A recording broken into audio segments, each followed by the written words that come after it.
sama tetangga saja bermusuhan, apa harus punya rumah yang menyendiri? Tetapi ada loh di dunia ini, orang yang benar-benar membangun rumah yang bebas dari tetangga, bahkan terpucil dari dunia luar. Kami bawa Anda ke sebuah pulau kecil di Kepulauan Vestmannaeyjar, Islandia. Sebuah rumah putih berdiri kesepian di pulau terpencil pula.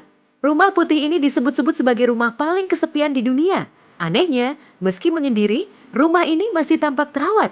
Padahal dilaporkan rumah ini sudah tak berpenghuni sejak tahun 1930-an. Inilah yang sampai saat ini terus jadi misteri, namun rumor lain menyebutkan kalau rumah ini adalah pondok berburu yang dibuat oleh asosiasi berburu. Para anggota asosiasi menginap di pondok ini ketika berburu burung pavin. Hanya saja, tidak terjawab juga alasan mereka membuat pondok di tempat tersebut. Ada yang berani uji nyali tinggal di rumah ini hanya untuk semalam saja? Pasti Anda akan berpikir 1000 kali untuk bermalam di rumah tersepi di dunia ini. Pernahkah Anda membayangkan tinggal di sebuah rumah yang berdiri sendirian di atas pilar setinggi 40 meter? Seperti inilah penampakannya. Tempat ini bernama Katski Pilar. Terletak di desa Katski, Georgia. Berdiri sebuah bangunan di atas formasi batuan setinggi 40 meter. Bangunan terkucil ini konon menjadi tempat pertapaan pada awal abad pertengahan sekitar abad 9 atau 10. Para pertapa terobsesi dengan pilar yang tinggi dan sempit karena dipercaya lebih dekat dengan Tuhan. Mereka betah berlama-lama duduk atau berdiri di pilar tersebut. Seorang pertapa Kristen bahkan sanggup bertapa dengan duduk di tempat ini selama 67 tahun.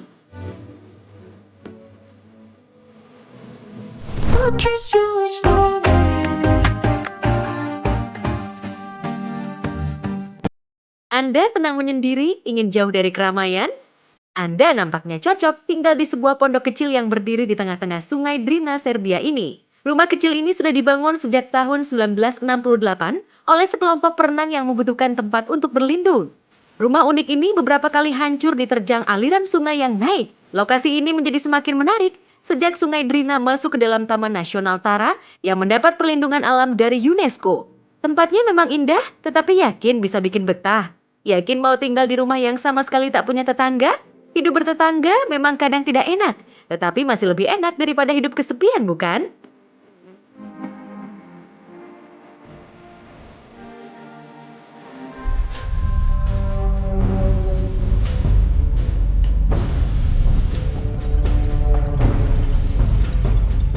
Pandemi yang mematikan membuat dunia mencekam pernah terjadi sepanjang peradaban manusia. Hidup berdampingan antara manusia dan makhluk hidup lain kerap membuat penyebaran virus dan bakteri yang mematikan. Tercatat beberapa pandemi berikut ini telah menelan banyak korban jiwa sepanjang sejarah.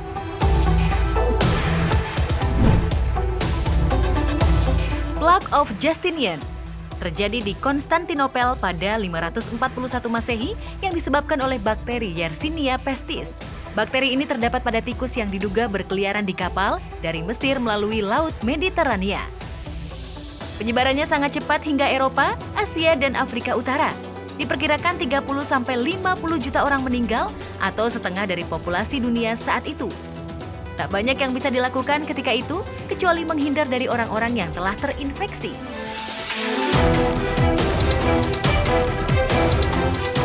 800 tahun usai Plague of Justinian, wabah yang sama melanda Eropa, Black Death, yang diperkirakan menewaskan 200 juta nyawa dalam kurun waktu 4 tahun. Sayang, penyebab pasti dari pandemi ini tidak diketahui, namun diduga ada kaitannya dengan karantina. Saat itu pemerintah pelabuhan Ragusa, Italia, melakukan karantina pada pelayar untuk memastikan mereka tidak membawa penyakit. Semula, karantina hanya dilakukan selama 30 hari, namun kemudian diperpanjang hingga 40 hari.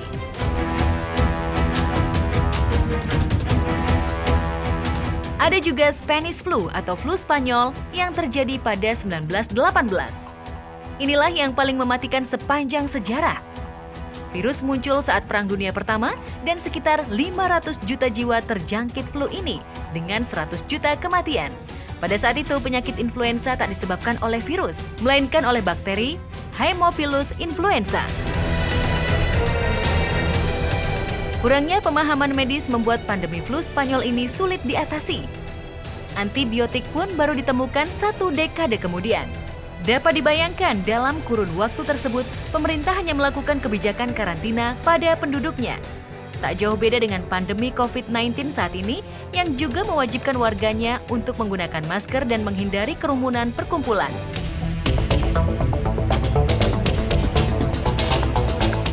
Benar-benar pandemi mematikan ini membuat dunia mencekam.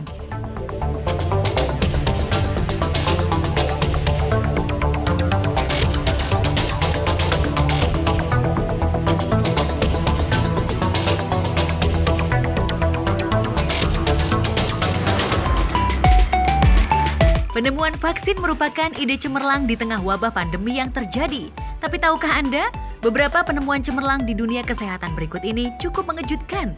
Bukan karena kecanggihan temuannya, melainkan proses yang terjadi sebelum sebuah penemuan.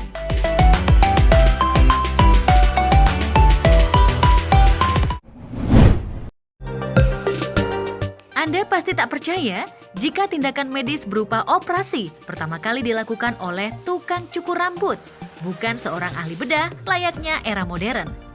Makin mencengangkan lagi, tukang cukur pada abad pertengahan ini juga melakukan pencabutan gigi, amputasi, dan penjualan obat di samping jadi tukang cukur rambut itu sendiri. Baru pada tahun 1745, sebuah sekolah khusus bedah dibuka di kota London, Inggris. Ini menandakan keharusan untuk mengemban ilmu bedah terlebih dahulu sebelum menjalankan operasi. Cemerlang bukan? Seorang tukang cukur jadi cikal bakal ahli bedah.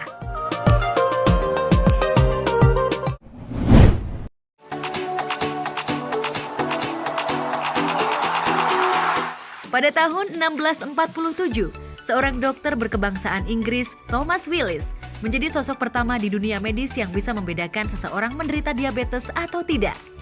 Bukan melalui penelitian, tapi dengan cara yang unik, mencicipi urin setiap pasiennya. Iya, terdengar aneh dan mungkin menjijikkan, tapi Thomas Willis menyimpulkan saat urin terasa manis, maka pasien dinyatakan menderita diabetes. Terbukti, metode ini memberi kontribusi dalam upaya pendalaman penyakit diabetes.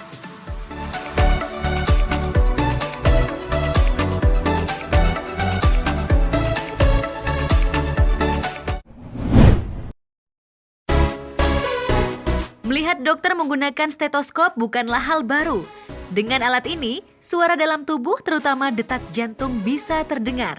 Dokter asal Prancis, René Théophile Hyacinthe, adalah pelopor stetoskop pada 1816. Dari mana idenya?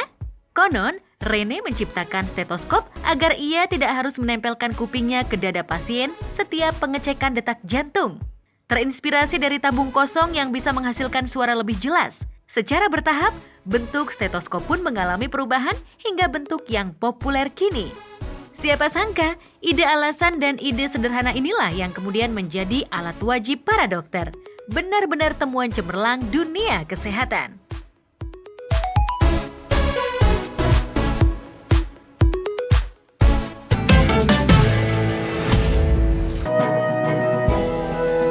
Bagi Anda yang malas membersihkan mobil, jangan sekali-kali tinggal di Rusia, sebab Anda bisa saja didenda lantaran permasalahan ini.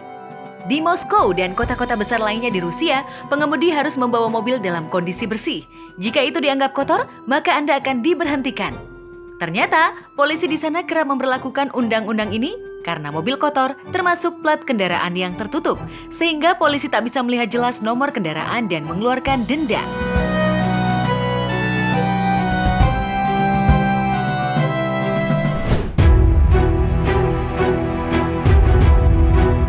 Pemerintah Yunani melarang semua permainan video game di seluruh negeri sejak 2002. Pemerintah bermaksud untuk menghentikan perjudian ilegal yang secara tidak sengaja menyebabkan larangan permainan video. Anda akan masuk penjara jika bermain video game termasuk yang ada di komputer rumah Anda.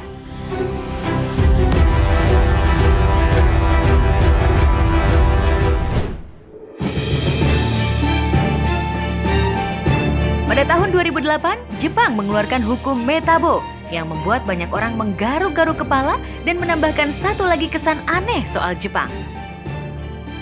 Ada hukum yang menyatakan ilegal menjadi gemuk.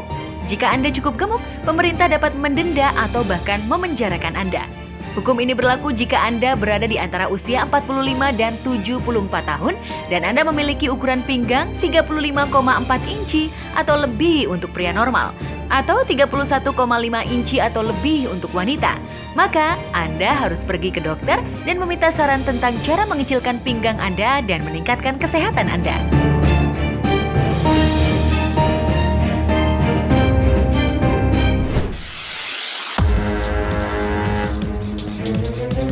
Kota Tuzin di Polandia membuat keputusan yang dinilai banyak orang aneh yang diberlakukan pada tahun 2014. Pemerintah kota memutuskan untuk membuat sebuah maskot baru untuk taman bermain di Tuzin dan malah menyalahkan karakter kartun yang lain. Ada karakter kartun yang dilarang ditampilkan di kota tersebut. Ia adalah Winnie the Pooh beserta kawan-kawan lainnya. Lalu apa alasan dari pelarangan ini?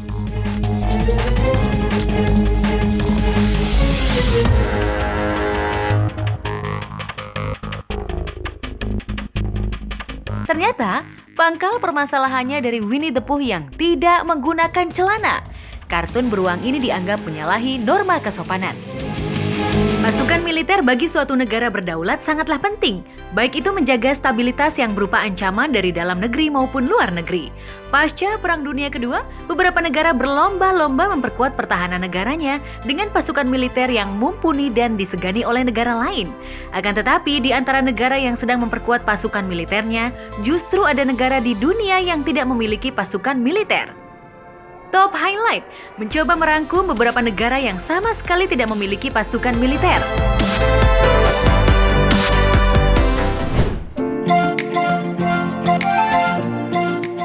Pertama adalah negara Samoa.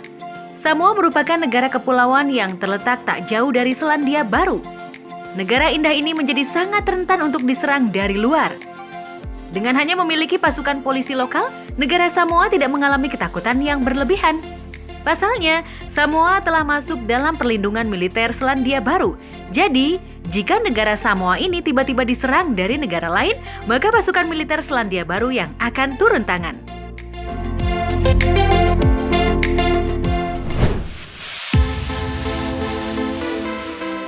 Selanjutnya, kita ke benua Eropa. Salah satu negara Eropa yang tidak memiliki pasukan militer adalah negara Andorra. Andorra adalah negara terkecil di Eropa. Negara ini tidak memiliki sama sekali pasukan militer.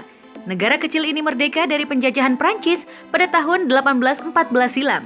Dengan populasi penduduknya yang hanya 77.000 jiwa dan sekitar 25% penduduk Andorra adalah orang Spanyol, maka dari itu, cara Andorra mempertahankan diri dari serangan negara lain, yakni dengan di bawah perlindungan militer negara Spanyol.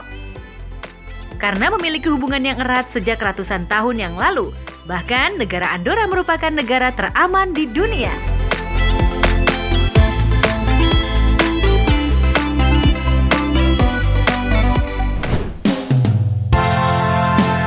Kemudian kita ke Amerika Tengah, tepatnya negara Costa Rica. Salah satu keunggulan negara Costa Rica ini dibanding dengan Amerika Tengah lainnya adalah faktor ekonomi dengan pendapatan per kapita yang terbilang tinggi. Dan ternyata, negara Costa Rica yang memiliki indeks bahagia yang cukup tinggi ini tidak memiliki pasukan militer sama sekali. Meskipun tidak memiliki tentara, Costa Rica justru bahagia tanpa kehadiran pasukan militer.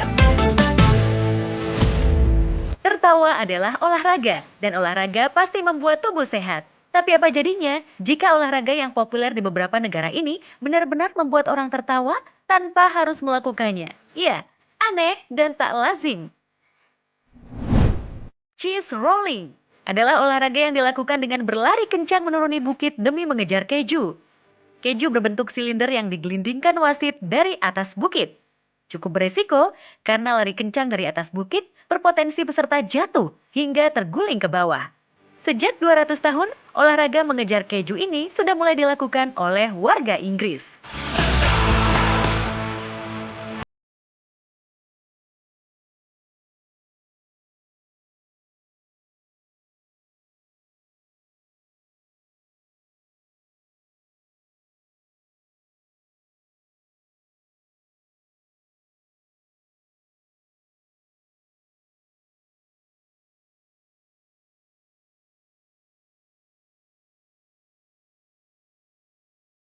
kompetisi olahraga sendiri. Dua orang saling berhadapan dan pertandingan akan dimenangkan oleh peserta yang dapat menaklukkan jempol kaki lawannya. Terdengar lucu, tapi jangan salah, karena peserta yang berminat ikut wajib melakukan pemeriksaan kesehatan dan latihan kekuatan jempol terlebih dahulu. Anda berminat?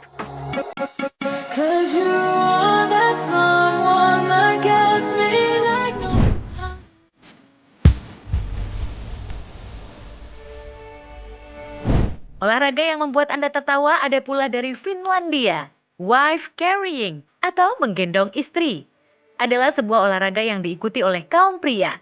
Dalam kompetisi olahraga ini, seorang pria harus menggendong istrinya sambil berlari melewati beberapa rintangan hingga finish. Jatuh bangun sudah pasti, apalagi dengan lokasi yang tidak mudah dilewati. Wife Carrying Championship ini selalu mengundang tawa penontonnya. Tentu saja, kelucuan-kelucuan ini jadi tantangan baru bagi peserta.